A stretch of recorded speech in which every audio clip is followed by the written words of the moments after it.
ওই দাদুটা মাঠে কুবাতে পারছে না, কি কুবাচ্ছে সঠিকটা বলা যাচ্ছে না। এগুলো যত সম্ভব ভুট্টার গাছ। আমি অনেকক্ষণ থেকে দেখছি যে অল্প অল্প করে কুবাচ্ছে আর হাঁপলিচ্ছে, মানে খুবই হাঁপিয়ে যাচ্ছে। তাই আমি দেখি, ওখানে আমি মেন রোডে ছিলাম, মেন রোড থেকে দেখে আমি আসছি কি হয়েছে দেখি দাদুর। এগুলো কি গাছ? হ্যাঁ, আর আপনি তো পুরো হাঁপিয়ে যাচ্ছেন।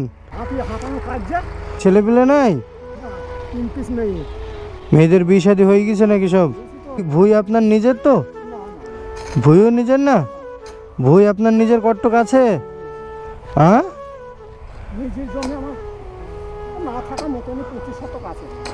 25 শতক।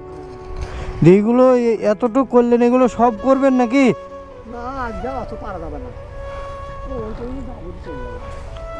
আপনার বয়সটা তো অনেক হয়ে গেছে। দাদিমা আছে বাড়িতে? আছে। ভুট্টা আপনি এক জায়গাতে লাগিয়েছেন না আরো কোথাও লাগিয়েছেন? আপনার সব? আমার জমি নেই। আপনার কট্টক লাগানো আছে? হ্যাঁ, আমি জন দিয়ে খাই, আমি ভুট্টা নেই আমার। মানে আপনি মুনিশ এসেছেন তাই তো? আপনার লাগানো নাই? মুনিশ এসে কত টাকা দেয় আপনাকে? 300 টাকা। 300 টাকা? 300 টাকায় হয়ে যায়? না হলে কি করবো? না হলে তার যা হবে তাই খেতে হবে। আপনার বয়স কতটা? বয়স এই 64-65 হয়ে গেছে। নমাজ টমাজ পড়েন নাকি? পড়েন? সত্যি বলছেন? বিড়ি ফিড়ি নেশা ফেশা করেন না তো কিছু? খান? কেন বিড়ি খান কেন? চাষের কাজে তো খেতে হবে। হ্যাঁ, চাষের কাজ না খেলে হবে না। আপনার শরীরে তো কিছু নাই, পুরা শেষ আপনি। মুনিশ না এলে খেতে পাবো না।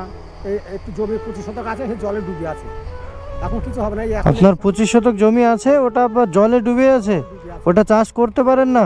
একটা হবে, এই ধানটা হবে, খরা সিজন যে ধানটা হবে না, হ্যাঁ ধানটা হবে, তাও ইচ্ছি নেই। যেহেতু ওই সময় বর্ষা হয় চৈত্র মাসে, হ্যাঁ, তাহলে বাস গেল, সেই দিকে চলে আসতে। মানে 25 শতক জমি আছে, ওটুকু আপনার কপালে নাই যে দুটো চাষবাস করে খাবো, তা সেও পরিস্থিতিও নাই। সে লাগিয়ে নাম, এই ধান নেগিয়ে নাম, এই ধান নেগিয়ে নাম, দেখো না হয়েছে, সে ডুবে গেল, লেগিয়ে ডুবে। এইভাবে আপনি কতদিন এইভাবে কুবি সংসার চালাবেন বলেন তো? কি অবস্থা আপনার?